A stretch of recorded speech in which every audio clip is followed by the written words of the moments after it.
nasta'in ala umuri dunya wa din. Assalatu wassalamu ala asrofil anbiya'i wal mursalin wa ala alihi wa sahbihi ajmain, amma ba'du. Yang saya hormati dosen pengempu mata kuliah Statistika Bisnis 1, Ibu Firdah Halawati MPD, beserta tak lupa kepada rekan-rekan PSY reguler dan karyawan yang saya banggakan. Terlebih dahulu marilah kita panjatkan puji serta syukur kita kehadirat Allah Subhanahu wa taala yang telah memberikan kita nikmat sehingga kita dapat berkumpul dalam daring untuk membahas statistika bisnis dari kelompok 5. Salawat berserta salam semoga tetap tercurah limpahkan kepada Nabi Allah Muhammad SAW, tak lupa kepada para keluarganya, para sahabatnya, tabi'in dan tabi'atnya, sehingga sampailah kepada kita selaku umatnya yang insya Allah taat dan patuh pada ajarannya. Amin ya rabbal alamin. Di sini kami perwakilan dari kelompok 5 akan mempresentasikan mata kuliah statistika bisnis. Di sini kami terlebih dahulu meminta izin kepada Ibu Firdah Halawati selaku dosen pengempu mata kuliah Statistik Bisnis 1 untuk kelompok 5 izin mempresentasikan makalahnya atau hasil diskusi kami tentang pengukuran variasi kelompok. Di sini saya bersama rekan saya sendiri Ade Opan, saya sendiri Adi Sugiarto, dan saya Siti Nurwidia. Untuk mengefisienkan waktu, mari kita langsung saja ke pembahasan presentasi dari kelompok 5 yang akan dibahas pertama oleh Kang Adi. Kepada Kang Adi, saya silakan. Baik, langsung saja kita ke pembahasan yang pertama, yaitu mengenai rentang data. Nah, rentang data ini biasa juga disebut dengan range. Di mana data ini dapat diketahui dengan cara mengurangi data terbesar dengan data terkecil yang ada di suatu kelompok itu. Kita kasih rumusnya ya. Rumusnya yaitu R besar sama dengan XT dikurangi XR. Di mana R adalah rentang data, kemudian XT yaitu data terbesar, dan XR yaitu data terkecil. Oke. Kali ini kita kasih saja contohnya. Misalkan kita ambil contoh dari 10 pegawai di PTX ya. Katakan PTX X itu ada dalam satuan ribu, kita mengambil contohnya ya 50, kemudian 75 ya, kemudian 150, 170, kemudian 175, ada 190. Ini bebas ya, bisa berapa aja, ada 200, bisa juga 400, atau kita 600 dan 700. Oke, kita hitung 1, 2, 3, 4, 5, 6, 7, 8, 9, 10. Nah, kita ambil dari 10, ini 10 pegawai ya dengan gajinya. Kita ambil R sama dengan R itu rentang data sama dengan kita ketahui ya.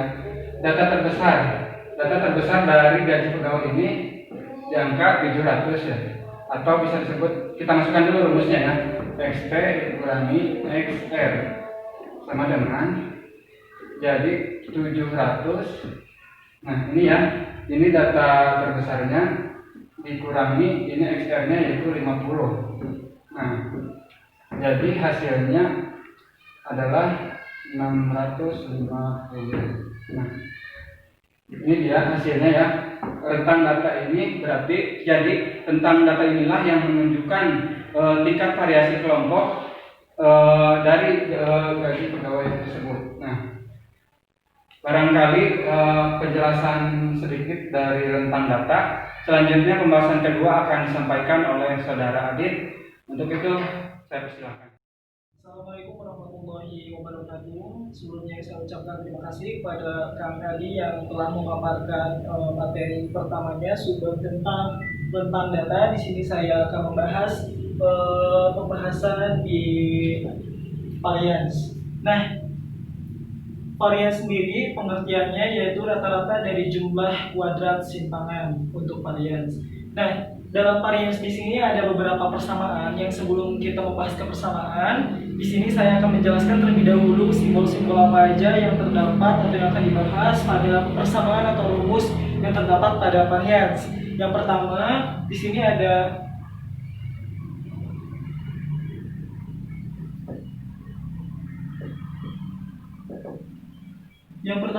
ada theta kuadrat, yang kedua ada theta, yang ketiga ada S kuadrat, yang keempat ada S, yang selanjutnya ada M, yang selanjutnya ada X bar, yang selanjutnya ada IF. Di sini akan saya jelaskan satu persatu tentang simbol ini dan nanti kita akan bahas di persamaannya yang akan digunakan. Nah, yang pertama yaitu simbol dari theta seperti O garis kuadrat, disebutnya theta kuadrat. Ini variabel populasi.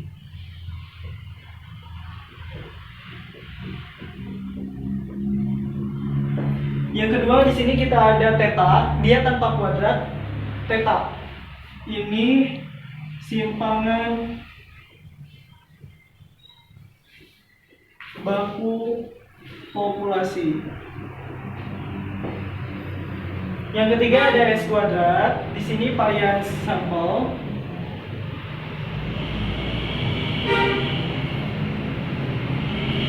Yang keempat ada S di sini yaitu simpangan baku sampel.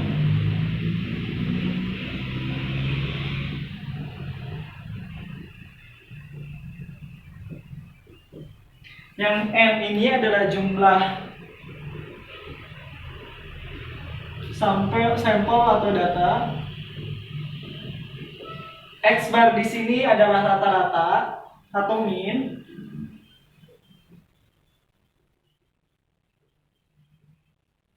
Dan yang terakhir ada IF, di sini adalah indeks varian.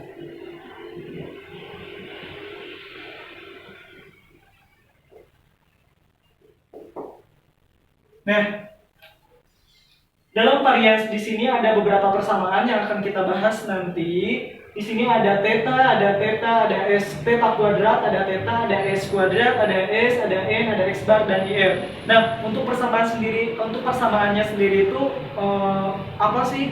Nah, untuk persamaannya di sini untuk apabila ditanya dalam soal berapa variabel populasi dari data tersebut, ini persamaannya untuk theta. Apabila ditanya variabel populasi, berarti theta kuadrat sama dengan sigma dalam kurung X1 dikurangi X bar kuadrat dibagi N. Apabila dalam soal ditanya theta sama dengan atau simpangan baku populasi, yaitu rumusnya theta sama dengan akar dari sigma X1 dikurangi X bar kuadrat dibagi N. Apabila ditanya S kuadrat atau varian sampel dalam data, berarti persamaannya S kuadrat sama dengan sigma X1 dikurangi X bar dalam kurung kuadrat dibagi N dikurang 1. Apabila ditanya S, yaitu simpangan baku sampel, itu persamaannya S sama dengan akar dari sigma X1 dikurangi X bar kuadrat dibagi N dikurang 1. Nah, untuk X bar di sini kok ada rata-rata sih? Nah, untuk pembahasan ataupun menjawab soal dari variabel populasi, simpangan baku populasi, varian sampel, atau simpangan baku sampel, kita harus menentukan terlebih dahulu rata-rata atau min. Nah, saya ingatkan kembali untuk mencari min. min sama dengan jumlah atau total nilai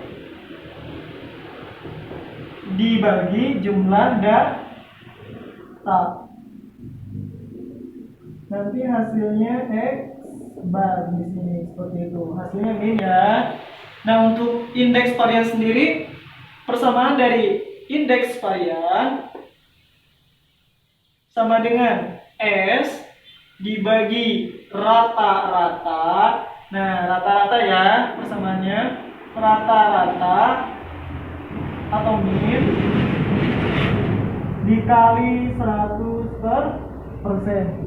Untuk lebih mendalami persamaan di sini, mari kita langsung aja ke pembahasan soal. Di sini saya punya soal atau contoh soal. Kebetulan saya ngambil data dari nilai mahasiswa 10 mahasiswa nomor 1 sampai 10. Untuk nilai ke yang pertama yaitu ada nilai 60, yang kedua 70, yang ketiga 65, yang keempat 80, yang kelima ada 70, yang keenam ada 65, yang ketujuh ada 75, yang kedelapan ada 80, yang kesembilan ada 70, dan yang nilai ke-10 ada 75. Nah, untuk menjawab soal seperti ini, kita buat dulu terlebih dahulu dia karena di sini akan mencari simpangan dan simpangan baku. Nah, kita buat lagi tabel di sini, kita tentukan sendiri. Di sini kita buat, di sini ada simpangan. Nah, persamaan dari simpangan sendiri itu berarti X1 dikurangi X bar atau rata-rata. Kita cari terlebih dahulu rata-rata dari satu data di sini. X bar jumlah total dari keseluruhan nilai 60 tambah 70 ditambah 65 ditambah 80 ditambah 70 ditambah 65 ditambah 75 ditambah 80 ditambah 70 ditambah 75 sama dengan 710. Berarti untuk mencari rata-rata 710 dibagi ada berapa data? Ada 10 sama dengan 71. Nah, berarti untuk simpangan di sini yaitu X1 dikurangi X bar. Rata-ratanya kita udah ketahui, nilainya sudah ada. Berarti 60 dikurangi 71. Di sini berarti min 11. Untuk ini 70 dikurangi 71 min 1. 65 dikurangi 71 min 6. 80 dikurangi 71 sama dengan 9. Positif ya. 70 dikurangi 71 sama dengan min 1. 65 dikurangi 71 sama dengan min 6. 75 dikurangi 71 sama dengan 4. 80 dikurangi 71 sama dengan 9. 70 dikurangi 71 sama dengan min 1. 75 dikurangi 71 sama dengan sama dengan 4. Seperti itu. Itu untuk simpangan. Untuk simpangan sendiri berarti X1 dikurangi X bar atau rata-rata. Untuk tabel yang kedua, untuk menjawab soal seperti ini, kita mencari simpangan baku.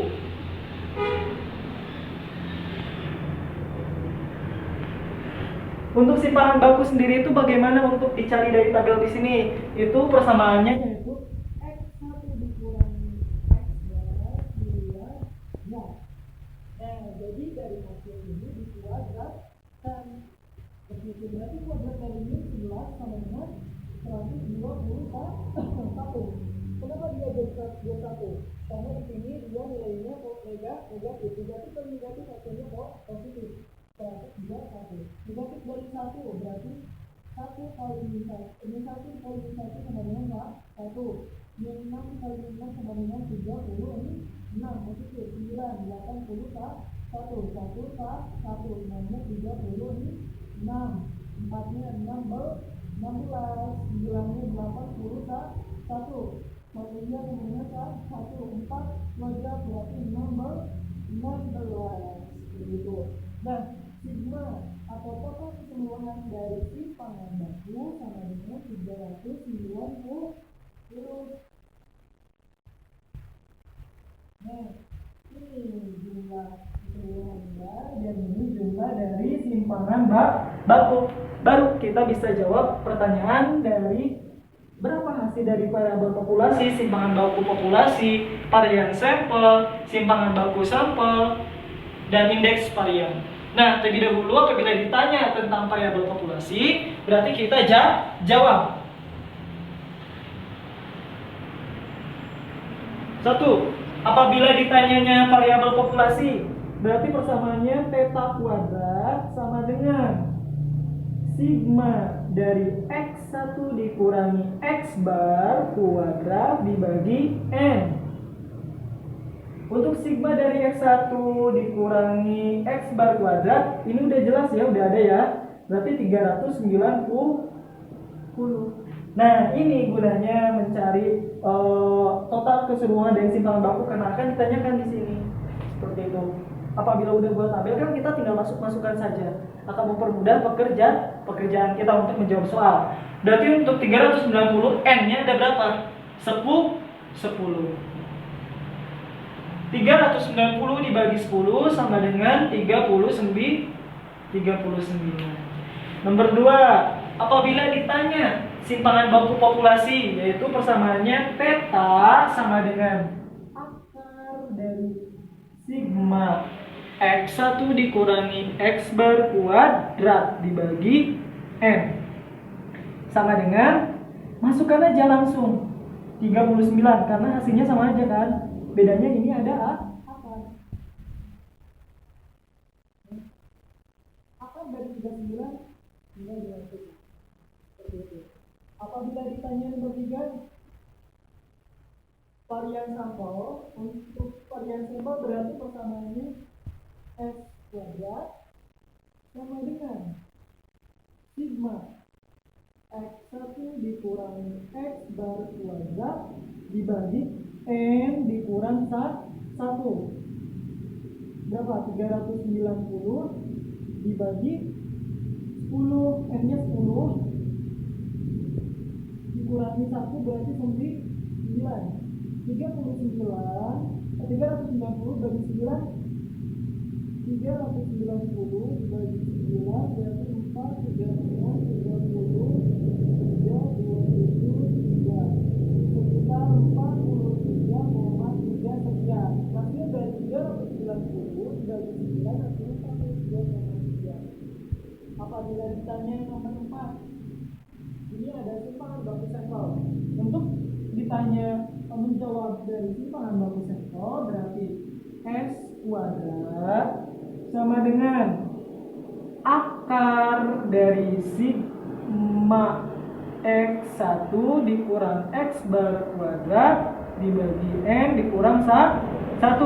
Tinggal masukkan aja akar dari 43,3. Jawab. Seperti itu. Jadi mudah kan apabila kita sudah apabila ada contoh soal seperti ini, kita buat lagi mencari simpangan dan simpangan baku. Nilainya tinggal masukkan aja seperti itu. Nah, contoh soal dari indeks varian sendiri itu bagaimana? Nah, untuk indeks varian di sini ya. Contoh soal. Apabila dalam satu data itu ada nilai. Pertama, datanya ada nilai 4, 6, 8, 10, 12, 14, dan 16. Untuk simpangan baku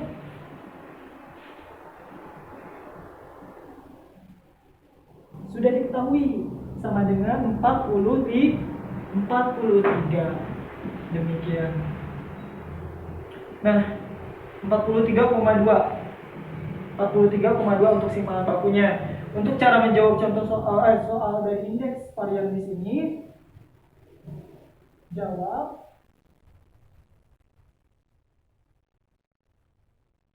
IR sama dengan S dibagi rata-rata atau min dikali 100 per n.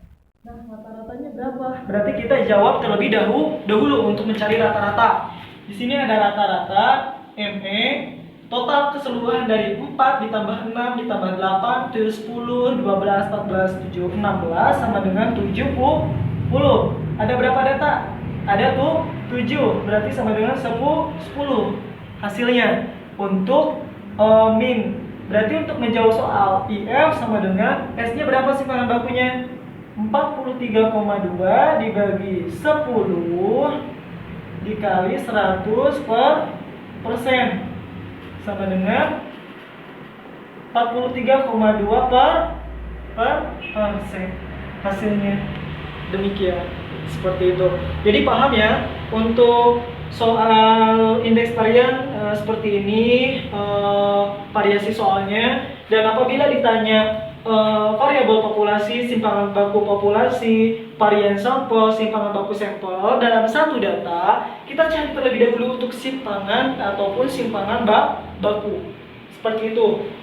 Apabila sudah terdapat nilai-nilainya, kita tinggal masukkan aja ke persamaan di sini, persamaan atau rumus. Seperti itu. Sejauh ini paham ya untuk rekan-rekan PSC reguler ataupun karyawan. Ya.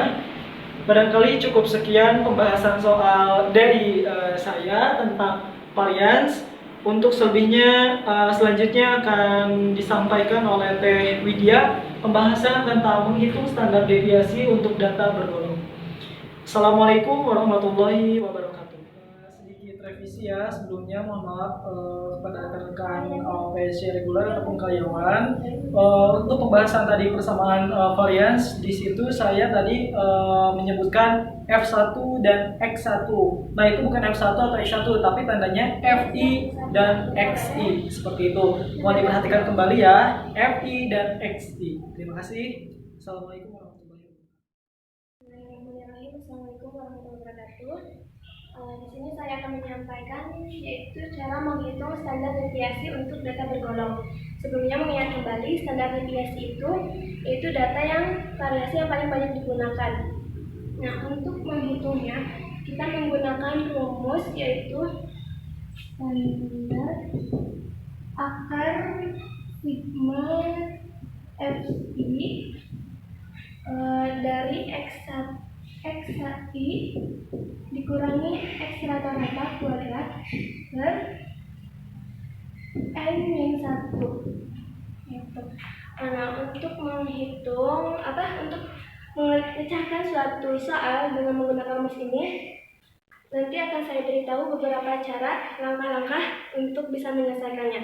Kita mulai dengan salah satu soal dari data yang telah ada yang sudah diisi, yaitu memang nilai dari karyawannya, kemudian FT-nya. Nah, untuk nilainya sudah diketahui yaitu 21,30 sampai 30 sampai 40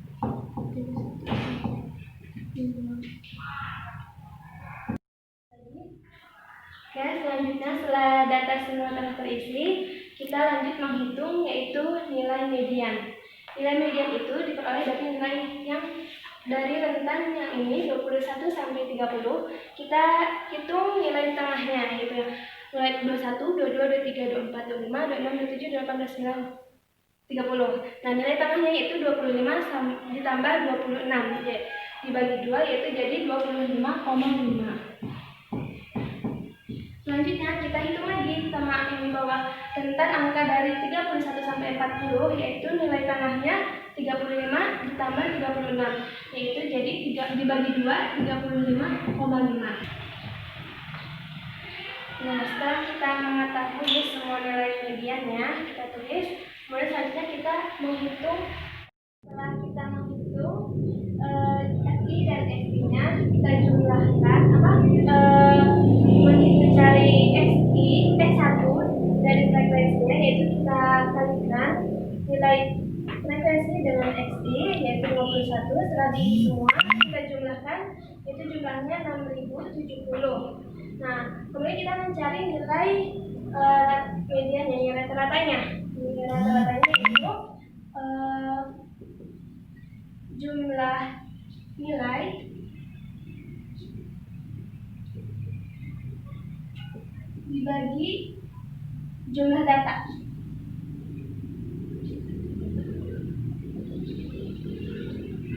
Itu 6070 dibagi 100. Nilainya yaitu 60,70. Nah, ini akan berfungsi untuk ke pengisian kolom selanjutnya gitu. X1 dikurangi X rata-rata. Dari mana nilainya? Nilainya karena nilai X1 yang ini yang sudah kita cari tadi, kemudian dikurangi X rata-rata yang sudah diketahui yaitu 60,70. Pertama berarti kita hitung 60,70. Oh, nah 25,5 dikurangi, itu hasilnya. Kemudian kita masukkan ke sini. Begitu juga selanjutnya untuk menghitung ke bawahnya, yaitu menghitung nilai rata-rata dari sini dikurangi ini. Itu kita hitung aja. Ya, maaf minus.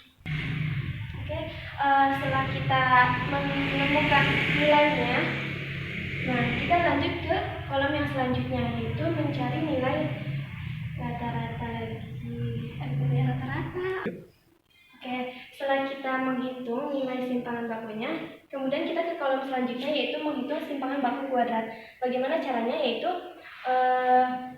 minus 35,2 dikali minus 35,2. 4, 10, 6, 10, 25, 26, ini 15, 16, 25, 18, maaf, 17, kemudian 6, 15, 9 tambah 1, 10, 4, 0,18 tambah 1, 13, 21, 21, koma ada 2. Oke, ini nilainya kita masukkan 1238,04. Terus kita sampai ke bawah. Ya, ini nilainya, maaf, ini ada yang salah hitung sepertinya. Ini tadi 7, jadi nilai di sini 9. Nah, setelah kita menemukan, hitung kembali semuanya ke bawah dengan cara yang sama. Oke, setelah kita mengetahui simpangan baku kuadratnya, nah kemudian kita lanjut ke kolom selanjutnya, yaitu menghitung FI dikali simpangan baku, yaitu nilainya dari simpangan baku kuadrat dikali FI. Nah, kita hitung.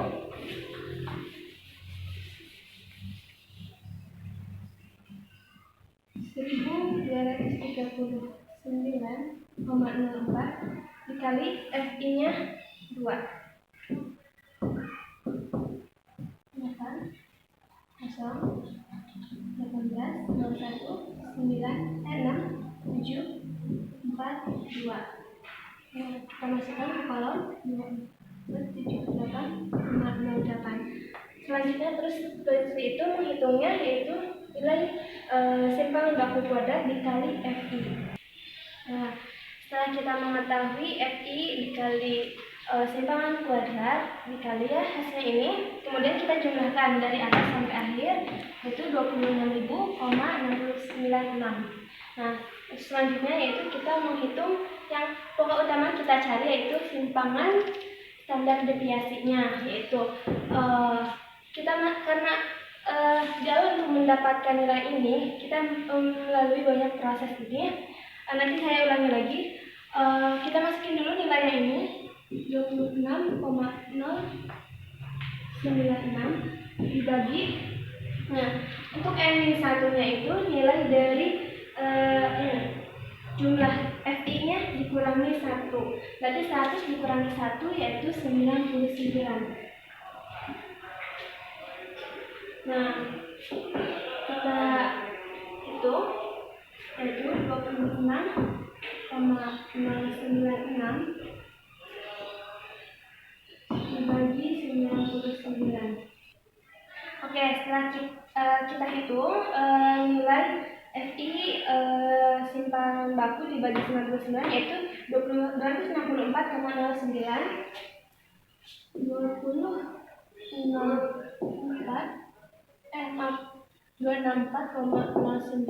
akar. Nah, kita masih harus mencari nilai akar dari 264,9. Langsung aja ya, sudah dihitung yaitu 16,24. Nah, ini hasil akhirnya. Kenapa sih kita mau cari angka yang ini itu melalui banyak proses ini? Nah, ini adalah salah satu cara untuk mempercepat dalam membuat evaluasi dalam suatu data. Nah, setelah kita mengetahui nilainya, kemudian nilai data realnya, kemudian kita lanjut menghitung median, yaitu nilainya dari nilai tengah dari nilai yang telah ditentukan. Yang ini berarti 25 tambah 26 dibagi 2 jadi 25,5. Selanjutnya kita ulang ya dan mengingat kembali. Kemudian untuk mencari simpangan bakunya yaitu kita kurangi dari median dikurangi simpangan rata-rata yang sudah diketahui. Itu hasilnya 35,5 minus. Nah, kemudian kolom selanjutnya kita hitung lagi yaitu mencari simpangan baku kuadrat dengan cara 30 minus 35,2 dikali minus 35,2 yang dimana hasilnya adalah 1239,04. Nah, yang terakhir kita hitung lagi untuk mencari nilai FI simpangan baku kuadrat, yaitu dari mana nilainya? Dari nilai ini simpangan baku kuadrat dikali FI yang ini. Nah, hasilnya kita peroleh yang kayak ini. Setelah kita hitung semuanya, dapatlah nilai hasil akhirnya ini, yang dimana ini adalah hasil akhir yang kita untuk isi ke sini sesuai dengan rumus. Nah, yang terakhir ini adalah N-1 yaitu nilai FI. Jumlah yang ini 100 dikurangi 1 yaitu 99. Kemudian setelah kita hitung nilai FI hasil akhir FI kuadrat simpangan baku kuadrat yaitu dibagi 99 yaitu dengan akar 264,9. Nah, kemudian dirubah lagi menjadi akar 16,24.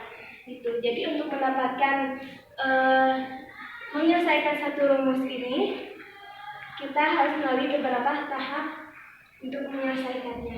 Oke, mungkin sekian yang dapat saya sampaikan mengenai menghitung standar deviasi untuk data bergolong. Terima kasih atas perhatiannya. Assalamualaikum warahmatullahi wabarakatuh. Barangkali cukup sekian presentasi dari kami pembahasan tentang pengukuran variasi kelompok. Saya Adit Adiovan Dan saya Siti Nurmedia. Saya Adi Sugiarto. mengucapkan terima kasih banyak. Wassalamualaikum.